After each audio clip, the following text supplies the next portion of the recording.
Your daughter's sweet 16 has to wait, Mom insisted over the phone. Your sister's kids have a school play this weekend. We can't miss their performance. I sat in my home office, phone pressed to my ear, watching my daughter Emma through the window as she scrolled through Pinterest boards of party decorations she'd been saving for months. Mom, we planned this 6 months ago. The venue is booked. The invitations went out 3 weeks ago. Well, you'll have to reschedule, she said, her tone leaving no room for argument. Family comes first, and those children have been practicing for weeks. They're playing trees in the forest scene. Trees? They were playing non-speaking background trees. Emma's been planning this for a year, I said quietly. She's turning 16, not getting married. She can have a party next month. Your sister's children only get one chance to be in this play. My sister Lisa chimed in on the speakerphone. I hadn't realized she was listening. Come on, don't be selfish. Your daughter gets everything she wants. My kids barely get recognition for their achievements. Being a tree in a school play is an achievement? I asked. See? This is exactly why we need to be there for them. You've always diminished your niece and nephew's accomplishments.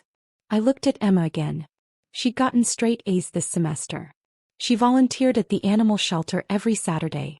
She'd been saving her own money to help pay for party decorations because she knew money was tight. The party is happening on Saturday, I said. Then we won't be there, Mom stated flatly. Your father and I are driving to Springfield for the play. Your brother and his family are coming too. If you choose to be selfish and continue with this party, you'll be celebrating alone. Aunt Jessica and Uncle Tom are coming too, Lisa added. Nobody's going to miss a school play for a birthday party that can happen any time. It's her sweet 16. And it's my children's theatrical debut, Lisa shot back. But fine. Be selfish. Have your party. Just don't expect any of us to show up or send gifts. We'll remember this when Emma actually needs us for something important. The line went dead. I sat there for a moment staring at my phone. Then I walked to Emma's room. She looked up from her laptop and I could see she'd been crying. You heard. She nodded. It's okay, Mom. We can reschedule. I don't want to cause problems with Grandma and Grandpa. How much of that did you hear? All of it. The walls are thin. She closed her laptop. Maybe they're right. It's just a birthday. Their play is probably more important. I sat on her bed. What do you want to do? I want everyone to be happy, she said, which was the most Emma answer possible. If rescheduling makes that happen, then that's what we should do. That's not what I asked. What do you want? She was quiet for a long moment. I want my sweet 16 party on Saturday with my friends. I want the decorations we picked out. I want to feel special for one day. Her voice cracked. But I don't want to be the reason everyone's mad at you. No worries, I said, kissing her forehead. Let me handle this. That night, after Emma went to bed, I opened my laptop and started researching. The community center had been affordable but basic. If my family wasn't going to show up anyway, there was no point in trying to impress them with conventional choices. I spent 2 hours looking at venues before I found it. Marina Bay Yacht Club. The photos showed elegant vessels with panoramic windows, hardwood decks, and sunset views that looked like paintings. I called first thing Tuesday morning. Marina Bay Yacht Club, this is Patrick speaking. Hi, I need to charter a yacht for this Saturday evening. It's for my daughter's 16th birthday party. Wonderful. Let me check our availability. Keyboard clicks echoed through the phone. We have the Serendipity available. She accommodates 40 guests comfortably and includes a full galley, upper and lower decks, and a professional sound system. What's the cost?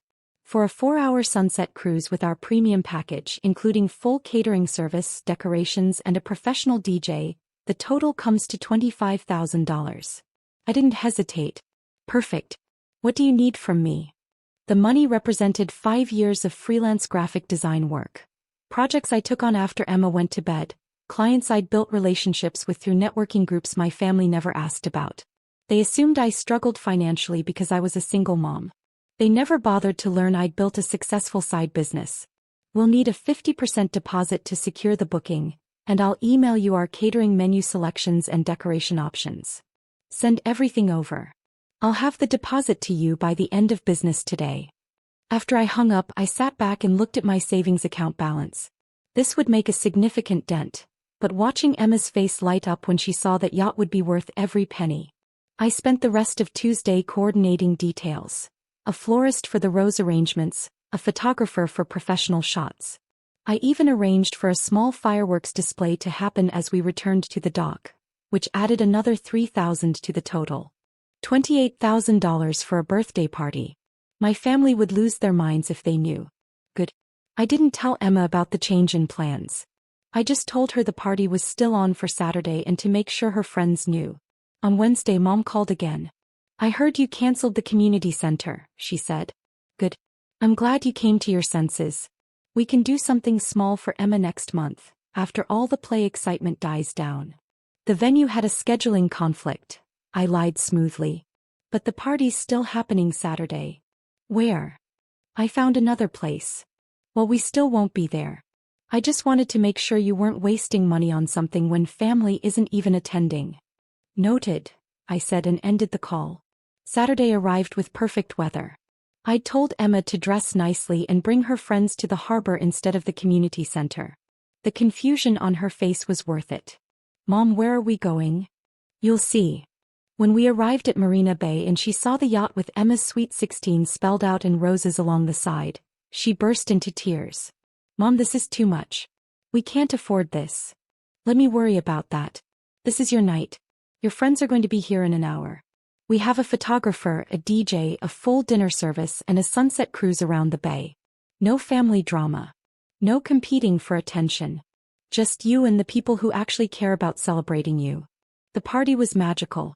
28 of Emma's friends showed up, all dressed in their best outfits. Girls in cocktail dresses and heels they weren't quite used to walking in. Boys in button-down shirts and dress pants, hair actually combed for once. The yacht departed exactly at 6 p.m. As we pulled away from the dock, a collective gasp went through the teenagers. The crew had transformed the upper deck into a wonderland of twinkling lights and white roses. The lower deck housed long tables decorated with gold and blush pink linens, exactly matching the color scheme Emma had been planning for months. Mom, this is insane, Emma whispered, gripping my arm. How did you do this? Magic, I said, kissing her temple. Now go enjoy your party. The catering staff, all in crisp white uniforms, began serving appetizers, gourmet sliders, shrimp cocktails, stuffed mushrooms. Food these kids had probably only seen in movies. I watched their eyes widen with each course. The yacht sailed around the bay as the sun began its descent.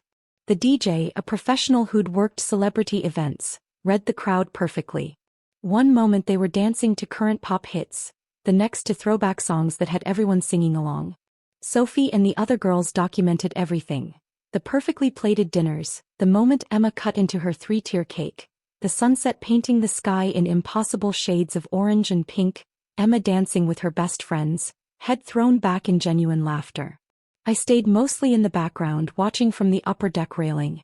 A crew member approached with a glass of champagne. Your daughter seems very happy, she said with a kind smile.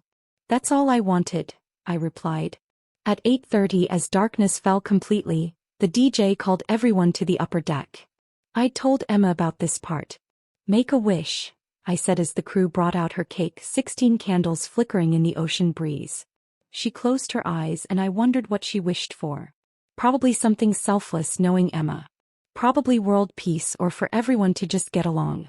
She blew out the candles and her friends erupted in cheers. At 9 p.m. as we headed back toward the marina, the fireworks started. I hadn't told Emma about this part. Brilliant explosions of gold and silver lit up the night sky, reflecting off the dark water. Emma grabbed my hand, speechless, tears streaming down her face. Happy birthday, sweetheart, I whispered. The teenagers crowded at the railings, phones out, capturing every burst of color. More content for social media. More evidence of exactly how much this night cost. I felt my phone buzzing in my purse. I knew without looking that the Instagram stories had started making their rounds. Family members were probably already seeing them, probably already getting angry. I didn't care. At 9 p.m. my phone started buzzing. First Mom. Then Lisa. Then my brother. Then Aunt Jessica. I ignored them all. At 10, when the yacht docked and the party was winding down, I finally checked my messages. Mom. Is that a wife? Are you serious right now? Lisa, you're spending thousands on a party but couldn't come support my children? My brother, this is really immature. Flaunting wealth while the family is at a school play. Aunt Jessica, your mother is crying. How could you be so spiteful? The Instagram stories had made their way through the family chain. Sophie had tagged Emma and Emma's profile was public. Every detail of the yacht party was on display. Lisa had called 3 times and left a voicemail. You're teaching your daughter terrible values. Spending money you probably don't have just to prove a point?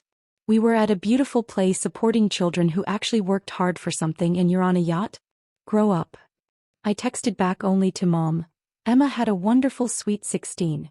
Hope the play was worth missing it. The next morning Mom showed up at my house unannounced. We need to talk about last night. There's nothing to talk about. Emma had her party. You went to the play. Everyone got what they wanted. You made us look terrible. Jessica's daughter saw those Instagram posts, and now she's asking why we weren't there. That's a good question. Why weren't you? Because those children needed us there. Emma is family. And she needed you there too. It's different. Your sister's kids don't get as many opportunities. Emma has a good life. She didn't need an extravagant party. You're right. She didn't need it. But she deserved it. And more than that, she deserved to have her family there. By spending money you don't have. You don't know what money I have. You've never asked about my freelance work. You assumed I was struggling because it fit your narrative. Lisa's car pulled up behind Mom's. Great. Are you kidding me right now? Lisa stormed up the driveway. My kids are devastated. They saw all the party photos and asked why they weren't invited to the yacht. Because they had a play to be in, I said simply. You did this on purpose. You wanted to make them feel bad. I did this for my daughter. Your kids' feelings about missing a party they weren't invited to aren't my problem. You're so selfish. You always have to be the center of attention. I didn't post anything. Emma's friends did. And yes, I rented a yacht. Because my daughter deserved to feel special. And since her family wasn't going to be there, I made sure she had an unforgettable celebration anyway. Mom stepped between us. This family is falling apart because you couldn't just be flexible. No, Mom.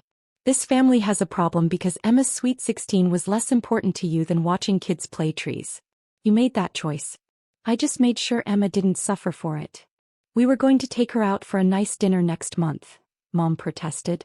She didn't want a nice dinner next month. She wanted her family at her sweet 16 party. But you made your priorities clear. My brother pulled up next. Apparently, this was turning into a family meeting I hadn't agreed to. You couldn't just let this go, he said, walking up. You had to embarrass everyone? I didn't embarrass anyone. I threw my daughter a party. You're embarrassed because now everyone can see the choice you made. It was a school play. It was trees. Background trees. And you chose that over your niece's 16th birthday. The argument continued on my front lawn for another 20 minutes. Neighbors were definitely watching. Finally, I'd had enough. Here's what's going to happen, I said, my voice calm but firm. You're all going to leave my property. Emma and I are going to enjoy the rest of our weekend. And the next time there's a family event, you're going to remember that choices have consequences. You're being ridiculous, Lisa said. Am I? You want to talk about ridiculous? Ridiculous is expecting me to cancel my daughter's party for a school play. Ridiculous is calling me selfish while demanding I prioritize your kids over mine. Ridiculous is showing up at my house the next day to scold me for giving my daughter a beautiful memory. I walked to my front door. You're welcome to apologize to Emma whenever you're ready. Until then, we're done here. I closed the door on their protests. Inside, Emma was sitting on the stairs. She'd heard everything.